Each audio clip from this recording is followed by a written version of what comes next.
இயக்குனர் அவர்கள், நடிகர் அண்ணன் சிங்கம்புழி அவர்களை மேடைக்கு அழைக்கிறேன். அண்ணா வாங்கினேன்.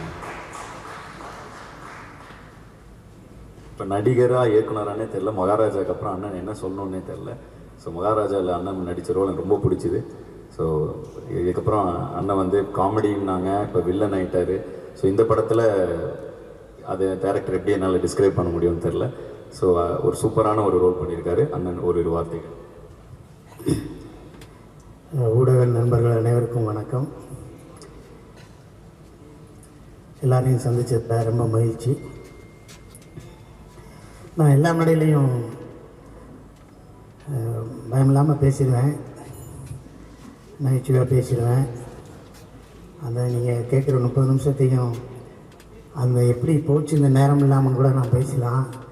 ஆனால் எங்கள் ஸ்கூல் வாத்தியார் முன்னாடி உட்காந்துருக்காரு. எங்கள் டீச்சருக்கு முன்னாடி நான் எப்படி பேசுகிறேன்னு தெரியல. உங்களை எப்படி ஆதி என் தம்பியை எப்படி சினிமாவுக்குள்ளே கொண்டு வந்து இவ்வளோ பெரிய உயரத்தில் அவர் இருக்காருன்னா அதுக்கு ஒரு பேசிக்கான ஒரு காரணம் எங்கள் director Sundar C sir.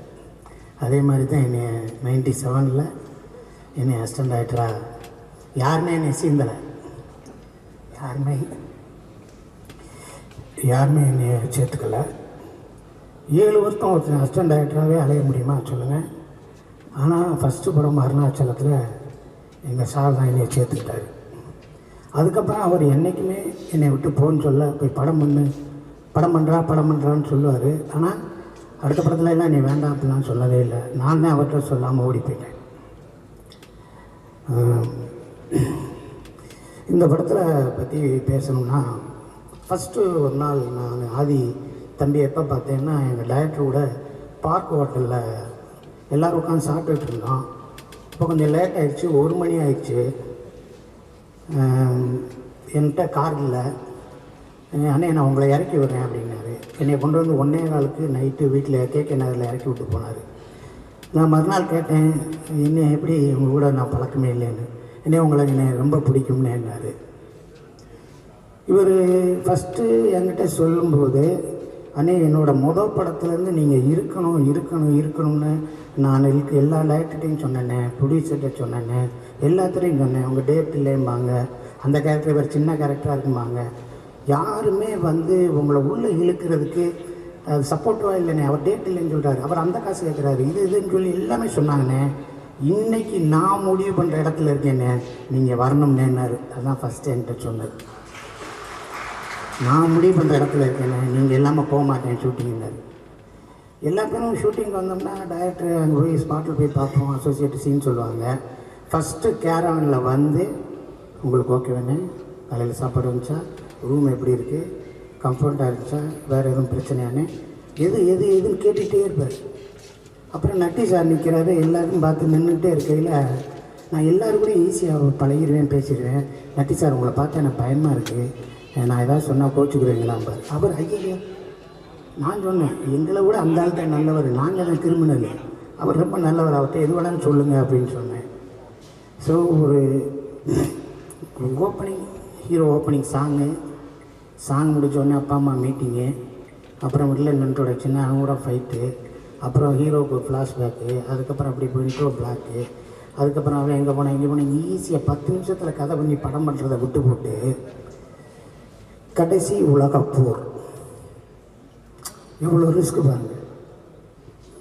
First world war எப்படி நடந்துச்சுன்னு தெரியல, செகண்ட் வேர்ல்டு எப்படி இருந்துச்சு இல்லை, தேர்டு வேர்ல்டு வார் வரப்போதா என்னன்னு தெரியல, நம்ம இந்தியா சந்தித்தது எத்தனை வாருன்னு தெரியல.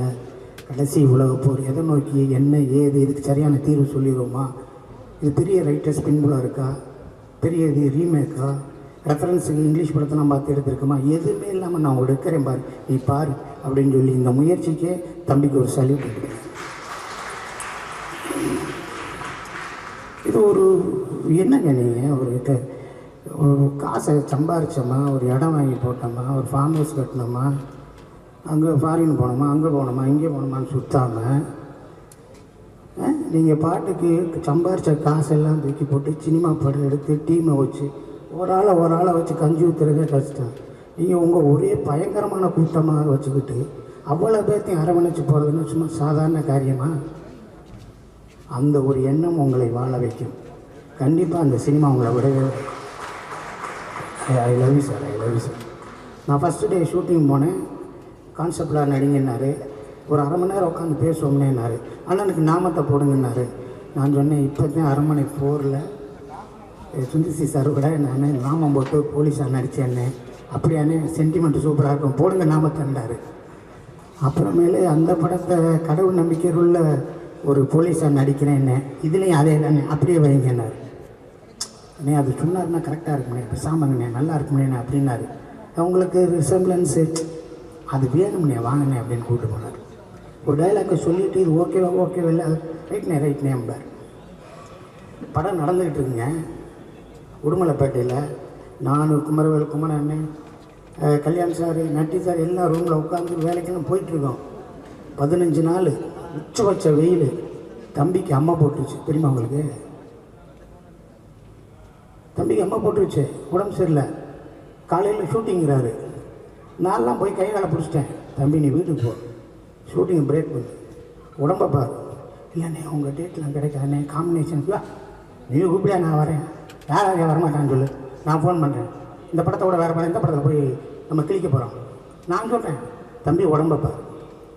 நீ இருந்தால் தானே எல்லாமே நடக்கும். நீ தானே கேப்டனு. சரின்னு சொன்னேன். அதுக்கப்புறம் மறுநாள் சரி கிளம்பி போகலாம்ட்டு ஊர்லேருந்து வந்தார். அதுக்கப்புறம் டைரக்டரை நான் பார்க்கும்போது டைரக்டரே நான் தான் சொன்னேன், தம்பிக்கு உடம்பு சரியில்லை சார். இல்லை அது சொல்லவே இல்லையா அப்படின்னு சொன்னார். ஸோ இவ்வளவு அர்ப்பணிப்பு இருக்கிற ஒரு ஆள் கண்டிப்பாக சினிமாவில் இருக்க நம்ம அவரை கைவிடக்கூடாது. அவருக்கு மேக்சிமம் நம்ம என்னென்ன ஒத்துழைப்பு பண்ணணுமோ அந்த தம்பிக்கு பண்ணால் தான் அந்த தம்பி மற்றவங்களுக்கு பண்ண முடியும். இந்த தம்பி உங்களுடைய எஃபோர்ட்டு, உங்களோட திறமை எல்லாமே இந்த படத்தில் போட்டிருக்கீங்க. இதுதான் ஃபஸ்ட்டு. இது ஒன்றும் இல்லை, நம்ம டைரக்டரே வந்துட்டார், அவர் தொடங்கி வச்சுருக்காரு. அதுக்கப்புறம் வருஷத்துக்கு 2 படம் பண்ணுங்கள், நல்ல படமாக பண்ணுங்கள், நிறையா செலக்டிவாக பண்ணுங்கள். உங்களை நேசிக்கிறதுக்கு நிறையா பேர் இருக்கும். ஓகே, கடைசி உலகப்போர் வெற்றியை நோக்கி இருக்கும். எல்லோரும் சப்போர்ட் பண்ணுங்கள். ஊடக நண்பர்கள் அனைவரும் ஒரு இளையவருக்கு செய்கிற சப்போர்ட்டு தான் நம்ம சினிமாவுக்கு, தமிழ் சினிமாவுக்கு செய்ய போகிற மிகப்பெரிய சப்போர்ட். அனைவருக்கும் வாழ்த்துக்கள். எங்கள் டைரக்டருக்கும் வாழ்த்துக்கள் சொல்லி முடிச்சுக்கிறேன் சார். நன்றி சார்.